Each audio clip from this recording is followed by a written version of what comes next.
Sembrung.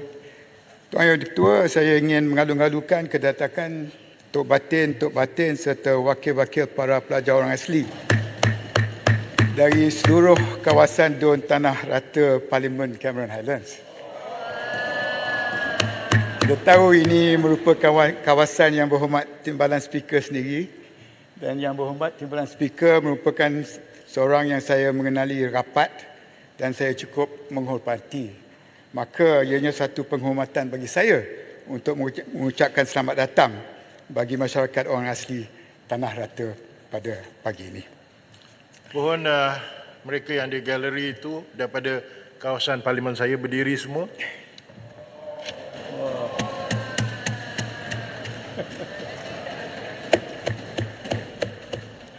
Mai Cameron, Mai Gah.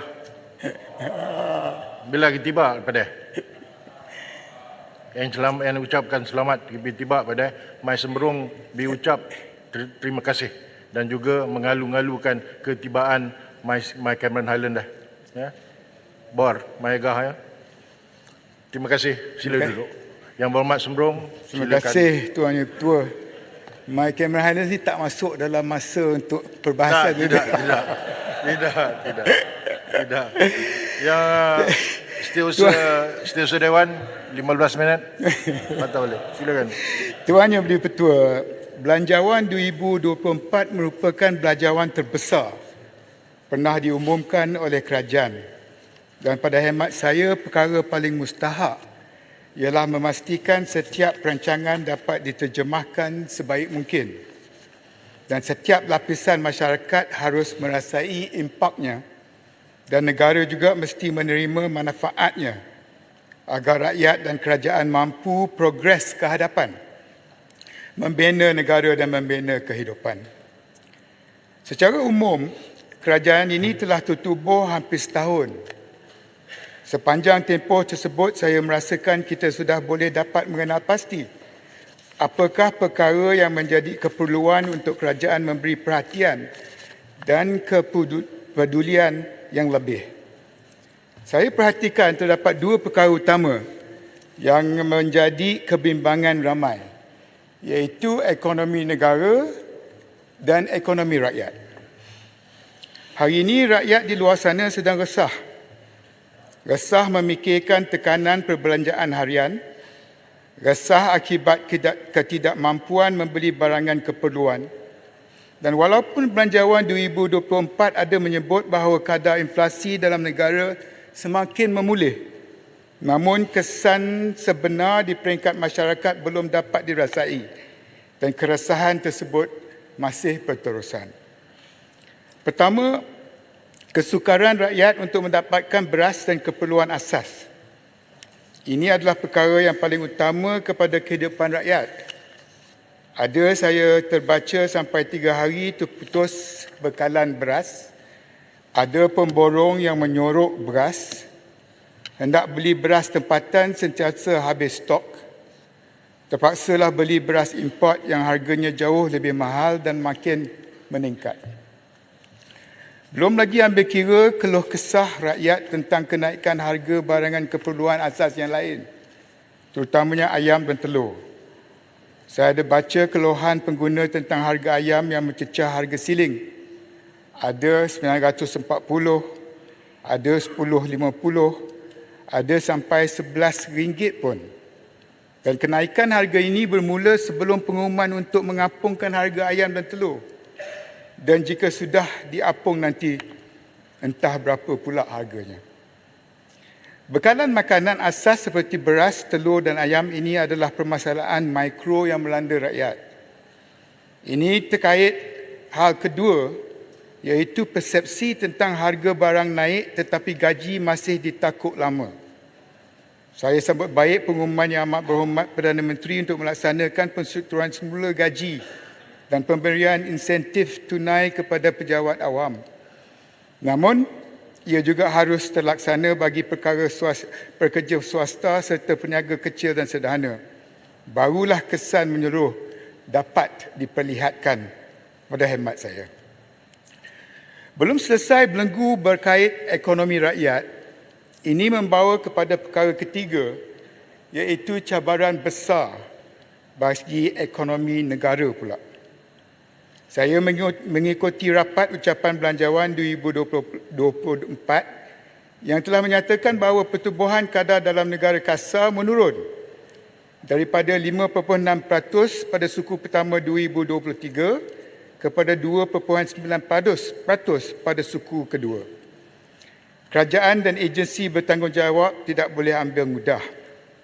Apatah lagi kedudukan mata wang negara berada di tahap yang mencemaskan. Nilai ringgit telah jatuh ke paras terendah sejak 25 tahun lalu. Prestasi Bursa Malaysia. Bursa Malaysia juga masih belum memulih ke tahap pra 2018. Yang dibetul, kombinasi tiga faktor ini, pertumbuhan KDNK yang menurun, nilai ringgit yang merudum dan prestasi bursa yang lemah, ini semua perlu dilihat secara serius dan menyeluruh. Jika tidak, ia akan terus menambah tekanan kepada prestasi ekonomi negara dan kepada rakyat. Keempat, di sebalik semua yang dinyatakan, saya fikir kerajaan perlu mengakui dan segera memberi pencerahan kepada rakyat berkenaan perancangan menaikkan cukai jualan dan perkhidmatan SST kepada 8%. Biarpun telah diumumkan bahawa ia tidak melibatkan makanan dan telekomunikasi, namun rakyat di luar sana masih bertanya-tanya bagaimana kenaikan ini akan beri kesan kepada mereka. Tuan Yang Di-Pertua, demikianlah 4 perkara utama yang menjadi kegusaran ramai pihak. Namun kesemua hal yang dibangkitkan ini tidak mungkin dapat diselesaikan secara sendirian oleh Yang Amat Berhormat Perdana Menteri. Yang saya mendengar dan mengikuti pengumuman dan perancangan, tetapi saya merasakan tidak ada sense of urgency dan fokus daripada menteri-menteri yang bertanggungjawab. Sebagai contoh, beratus bilion berkaitan pelaburan langsung asing, foreign direct investment, telah diumumkan. Pelbagai MOU telah ditandatangani. Pelbagai negara telah terlibat dan pelbagai sektor telah dikenal pasti. Namun apakah tindakan susulan yang telah dilakukan? Tindakan menteri-menteri tidak mencukupi jika hanya bersandarkan kenyataan melalui sidang media atau media sosial. Tindakan mesti diperlihatkan dan rakyat mesti merasai hasil tindakan tersebut. Dengan izin, action must not only be taken, but must also be seen and felt to be taken. Saya secara peribadi pun merasakan sukar untuk mengenal pasti apa dia key take away yang utama daripada belanjawan yang dibentangkan. Menteri-menteri pun kelihatan tak minat dan mereka daripada kehadiran di dalam Dewan ini pun tidak memberikan jaminan, seolah-olah tidak peduli untuk mendengar perbahasan bajet. Mana ada? Saya dengar menteri sebelah sana. You menteri apa? Kerja raya dekat sana. Hal ini membimbangkan kita sebagai ahli-ahli Dewan yang mulia ni. Saya di sini bukan untuk menuding jari kepada sesiapa, tetapi hanya memberi pandangan supaya kerajaan mesti dilihat sebagai pihak yang mampu memberikan harapan dan sandaran kepada rakyat. Letakkan diri di tempat mereka. Rasai kesusahan mereka. Fikirkan kebimbangan mereka. Bukan sekadar formula semata-mata, insya-Allah tindakan itu akan seiring dengan apa yang diperlukan dan diharapkan oleh rakyat. Saya menyambut baik Tuan Yang Di-Pertua kebenaran yang diberikan oleh Tuan Yang Di-Pertua untuk ahli Dewan membahaskan isu Palestin dalam sesi perbahasan belanjawan. Semua sedar, sudah hampir 3 minggu Israel membedil bas Palestin dan kemungkinan inilah krisis yang paling teruk. Tindakan ini jelas telah melampaui batas. Menurut Al Jazeera, lebih 700 orang rakyat Palestin terbunuh dalam 24 jam. Lebih 12,000 tan bom dijatuhkan. Wanita dan kanak-kanak menjadi mangsa pembunuhan. Kekejaman yang sedang berlaku ini adalah usaha pembersihan etnik. Ini terang-terangan jenayah perang dan jenayah terhadap kemanusiaan. Dengan izin, this is clearly a genocide. This is clearly crimes against humanity. And Israel are blatant war criminals. Namun persoalannya, sampai bila kita hanya sekadar mengecam dan mengutuk tindakan Israel? Krisis ini telah berlarutan semenjak 1948. Dah 77 tahun. Namun sehingga sekarang saudara-saudara kita di Palestin terus dibunuh dan diusir dari rumah mereka. Dan lebih menyedihkan kini, hari ini, mereka dikenakan sekatan bekalan elektrik, minyak, makanan, air serta ubat-ubatan. Parit Bunta minta laluan. Sila. Terima kasih Pak Ebi Sembrong. Setuju usaha Kementerian Pendidikan yang ingin membawa solidariti Palestin ke sekolah-sekolah diteruskan supaya pihak kerajaan boleh memberi gambaran yang sebenar tentang kezaliman Israel dan penganiayaan terhadap umat Islam Palestin yang hari-hari dibunuh, dibom dan sebagainya. Sebab kalau pihak kerajaan tidak masuk ke sekolah untuk memberi gambaran, bimbang ada pelajar-pelajar yang mendapat maklumat yang salah, kononnya Hamas yang bertindak ganas, padahal yang bertindak ganas dari zaman berzaman ialah rejim Israel. Terima kasih. Muhammad, sebenarnya apa yang kita nak didik anak-anak kita ialah nilai-nilai kemanusiaan.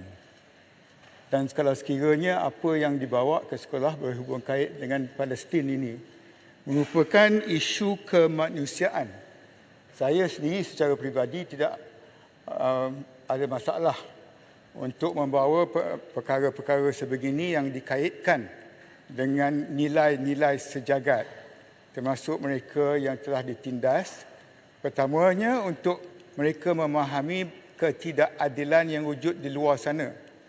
Dan kedua, untuk menyedarkan anak-anak kita betapa bersyukurlah kita berada dalam negara yang aman seperti Malaysia ini. Kalau itu pendekatannya tidak berkisar kepada politik, saya sebagai mantan Menteri Pendidikan setuju dengan cadangan yang berhormat tadi.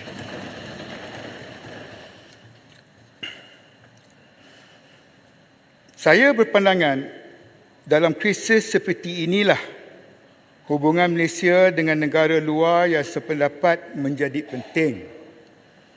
Sebelum ini kita selalu berbangga Malaysia antara pendukung utama perjuangan Palestin di peringkat antarabangsa. Hal ini tidak boleh terhenti dan suara Malaysia mesti terus kekal didengari. Saya gembira apabila Yang Amat Berhormat Perdana Menteri dan delegasi buat perjumpaan bersama Pertubuhan Kerjasama Islam OIC, Majlis Kerjasama Negara-Negara Arab Teluk GCC, Persatuan Negara-Negara ASEAN Tenggara ASEAN di Arab Saudi, perjumpaan di Turki dan Mesir baru ini. Ini merupakan satu usaha yang baik, tapi kita juga harus memikirkan dan mengusahakan langkah seterusnya. Malaysia tidak boleh hanya sekadar memberikan rungutan kepada kerjasama antarabangsa yang disifatkan tidak berkesan. Malaysia harus ambil pendekatan berbeza, meneroka inisiatif baru di luar kotak untuk terus mendukung perjuangan Palestin di peringkat yang lebih tinggi. Sebagai contoh, Malaysia melalui platform ASEAN boleh mengambil tindakan yang lebih berani dan proaktif. Malaysia adalah antara 3 negara utama Islam bersama Indonesia dan Brunei dalam kesatuan ASEAN yang mempunyai kekuatan hubungan serumpun dan juga mewakili 250 juta umat Islam, dan ini boleh dimanfaatkan sebaiknya, dan jumlah yang besar itu merupakan reputasi yang besar dan signifikan. Sedikit Yang Berhormat Sembrong. Masa terhad. Sikit je Sembrong, kawan.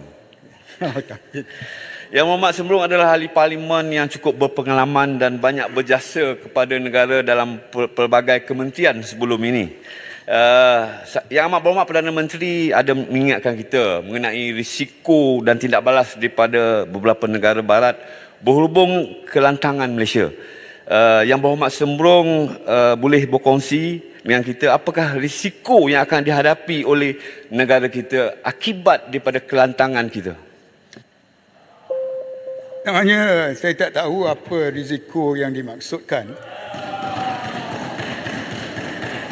Kerana saya tengok ramai juga negara-negara Islam yang telah pun membuat pendirian yang agak tegas.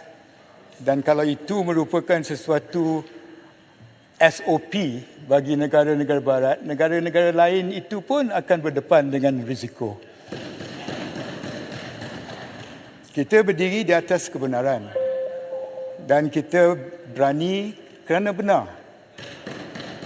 Dan kalau itu merupakan pendirian kita, tak perlu takut kepada sesiapa.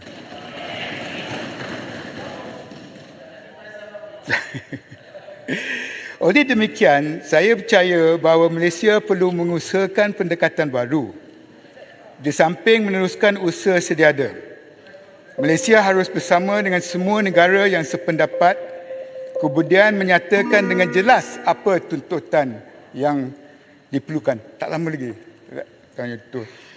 Pertamanya, kita mahu gencatan senjata segera agar krisis ini tidak berlarutan sehingga menjadi perang besar dan memberi kesan melangkaui Israel dan Palestin.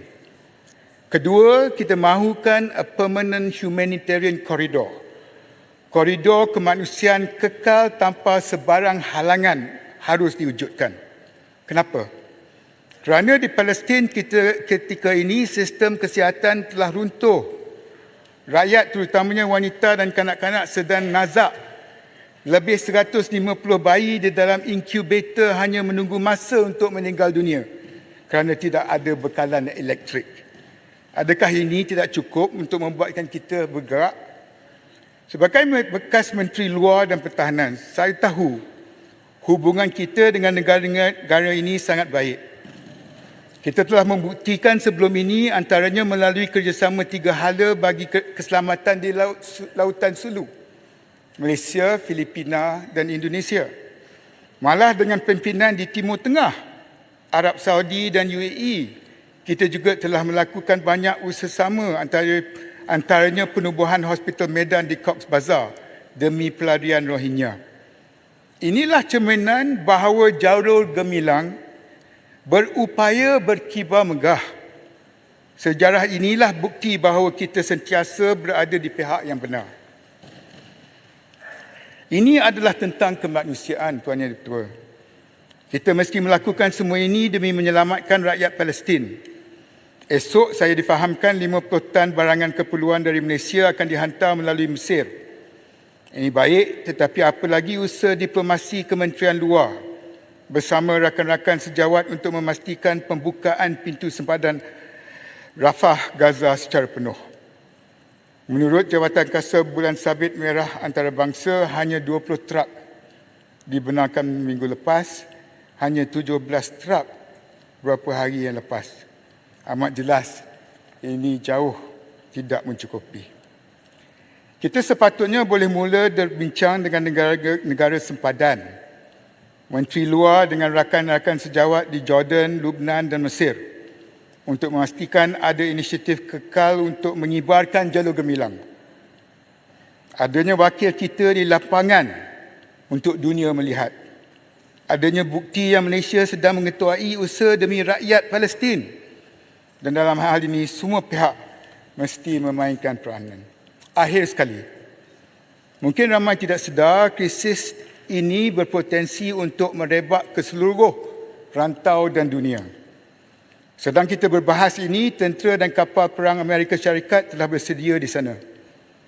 Kapal-kapal Cina pun turut bersedia di rantau berkenaan. Barisan perang baru dibuka di utara dengan Hezbollah. Serangan telah dilakukan di Syria. peluru berpandu dari pihak Houthi. IDF pula semakin agresif di tebing barat. Sekarang mula kedengaran ancaman serangan darat ke atas Gaza. Ini disifatkan keterlaluan dan berlebihan. Sempadan bakal bertukar dan seluruh rantau bakal berperang. Pencerobohan darat ke atas Gaza hanya akan mencetuskan perang serantau. Kita tidak boleh ambil mudah hal ini kerana ia juga mampu memberi kesan yang buruk kepada rantau kita. Apa rasionalnya? Apabila orang ramai dipengaruhi naratif tidak adil dan berat sebelah dari pihak yang tidak bertanggungjawab, akan ada yang cuba mengambil kesempatan di dalam krisis ini. Jangan kita lupa rantau kita juga terdedah kepada risiko ini. Memang terdapat sel-sel pengganas di selatan Filipina, selatan Thai, Indonesia, malah kita di Malaysia pun tidak terkecuali. Saya berada di dalam bidang keselamatan sejak sedekad lalu sebagai Menteri Pertahanan dan Menteri Dalam Negeri. Kelengkapan keselamatan serta risikan mesti diperketatkan dan perkembangan ini mesti dipantau secara rapi. Kita perlu a stronger sense of urgency and focus dengan izin. Dengan segera untuk membuat persediaan dan isi sinilah Menteri Dalam Negeri serta Menteri Pertahanan mesti bersedia. Satu-satunya kepentingan saya untuk menyuarakan semua ini ialah keselamatan rakyat. Keselamatan rakyat kita dan negara kita sendiri. Kebimbangan ini bukan hanya sekadar untuk menimbulkan ketakutan semata-mata, tetapi untuk Malaysia lebih bersedia, untuk Malaysia lebih ke hadapan, untuk Malaysia lebih terpimpin dalam menempani cabaran hari ini. Sekian, sebelum mohon menyokong. Terima kasih Yang Berhormat Sembrong.